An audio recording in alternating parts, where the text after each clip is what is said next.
Hey everybody, it's me, Bryson Booker, and guess what? I'm back for yet another video. It's been, a long time since I made a video, and this is kind of a new record for me. This is my second video in one weekend, which is crazy. Today, the video is going to be about my VHS collection update, and so over the past couple of weeks, at least the weeks when I've been here at home to even make a video and even collect VHS tapes, I've gotten some new VHS tapes. And I haven't really shared what I've gotten so far, at least what I've gotten recently. So I figured that I should share this with you guys, for those of you that are interested. This first one is Standing in the Shadows of Motown. This is a 2002 movie from Arston Entertainment. Now, I never really heard of Arston Entertainment. Well, and then I read about the Blair Witch Project. The Blair Witch Project is actually produced by this same studio. And I'm starting to really like Arston. I like their style. I like how they advertise their movies and how they put so much effort into what they do.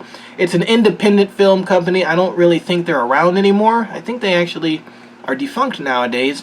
But this was in their heyday when they made a lot of good movies, and this is one of their top tier movies. Standing in the Shadows of Motown is pretty much a documentary about the famous but lesser known backing band that was at Motown Studios called the Funk Brothers. They were known as the Funk Brothers.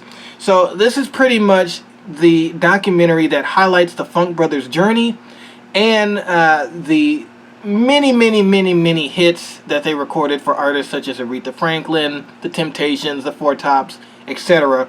Really from the time that Motown was in its heyday, around the early 60s, mid-60s, up until around 1972. So it's a great movie. I loved it. I watched it. It has a bonus feature at the end of it. You have Dinner with the Funk Brothers, which is pretty much another interview where they ask the Funk Brothers questions and then they answer them. So it's a pretty basic special feature, but it's an awesome movie. I would recommend it. The next movie that I picked up here recently is Triple X, starring Vin Diesel. If you don't know about this movie, you probably know about the sequel, which starred Ice Cube. Well, this is before Ice Cube even got involved in the project, and when Vin Diesel was the main guy. If you're a guy, and if you haven't seen this movie, you might want to go watch it pretty quickly. It's those kind of movies, that guys would like. You got the big bad guy trying to get the very pretty girl, and, he's doing all of this cool stuff that only he can do because he's that bad. Bad as in good, not bad as in bad. Those great guy movies that you just gotta own. The next two VHSs I picked up here recently. So I don't know if you guys read my post about the Scooby-Doo VHS that I was trying to get working on my VHS player, which is happily okay now. I'm gonna play another VHS on it today or tonight just to see, that we're all good. But the one that I was experimenting with and soon watching was this one, this Scooby-Doo a Halloween Hassle at Dracula's Castle. This was the VHS that I was putting in on, when did I upload that? Thursday, and it suffered a little water damage. I guess we had water in our basement, but it still works, praise God. So this was the VHS that I was watching, and I don't know, I guess the spirit of Scooby-Doo is still in me, and I recently just picked this up, Scooby-Doo's Greatest Mysteries, released in 1999 from Cartoon Network and Warner Brothers. Now, I really like Cartoon Network, as you guys could probably tell. I'm a big Cartoon Network fan. Obviously, I'm not really a fan of what they do now. I mean, that would just ruin my whole style, right, of being old school. And when it comes to VHS releases, it was either Scooby-Doo that they always put their name on, or it was the Powerpuff Girls, which that's upside down. There. So either Cartoon Network was making a Scooby-Doo VHS release or a Powerpuff Girls VHS release. It's really hard to find Cartoon Network videos specifically branded by the channel and advertised by the channel. It's very difficult to find them, and so every time I stumble across one, even if it's an obvious property like Yes, of course, Cartoon Network would put their name on this, such as this Scooby-Doo VHS.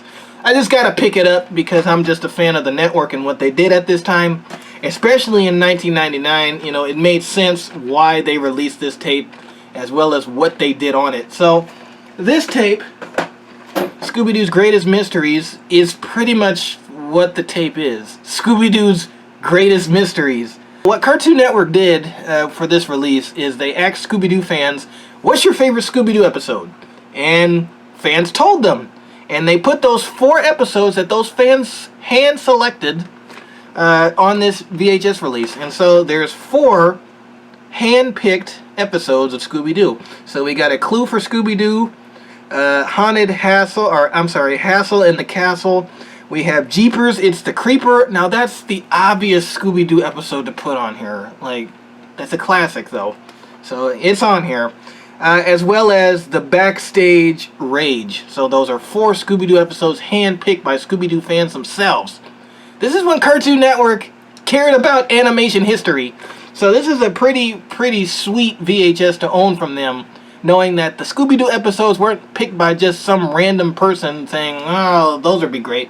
They're actually picked by Scooby-Doo fans themselves, which I guess you can consider. I can consider myself to be a Scooby-Doo fan a little bit. So I'm kind of hyped up to see these episodes. Some of them I've seen, like Jeepers, It's the Creeper. That's an obvious one to show on television nowadays. Seriously, if you haven't got into Scooby-Doo yet, starting out with Jeepers, It's the Creeper is a good life choice because that pretty much blasts you into the franchise right there. And then, lo and behold, you get a Powerpuff Girls bonus tune. Because why not? Like I said before, the only VHSs that Cartoon Network released were either Powerpuff Girls or Scooby-Doo.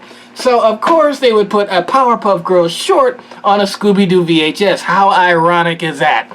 Anyway, you get a Powerpuff Girls short. I like the Powerpuff Girls. No hating. I'm not throwing no shade. I love them. Bubbles, Blossom, and Buttercup. I love y'all. But you get that, as well as some groovy Scooby-Doo extras. I don't know what those are. Again, I just picked this up. So, I'll let you know what those groovy extras are once I watch them. The last VHS that I picked up today, and I'm checking my time, and I'm way over time. Anyway, the last VHS that I picked up is Fern Gully, Lost Rainforest. And you can't really see it there because the price sticker is in the way. I've always wanted to see this movie. Never saw it. I was always interested in it because, guys, I like animation, old animation, hand-drawn animation. And this is one of those movies that would make my eyes just go crazy over the great animation of it. So I wanted to check it out.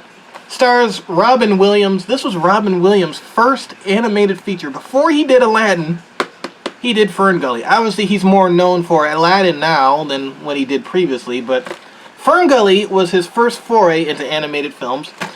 So if you like Robin Williams, you got to see Fern Gully, The Lost Rainforest, just saying. It's a great movie, at least from what the reviews said. I have to watch it. I've never seen it. I've seen portions of it through my lifetime, but I've never actually sat down and watched it. So this is going to be a pretty interesting film to watch for the very first time. Anyway, can't wait to check this out. And again, this is all of my VHS tapes that I got so far. So, thanks for watching. And hopefully you'll be seeing reviews on these tapes in the coming weeks.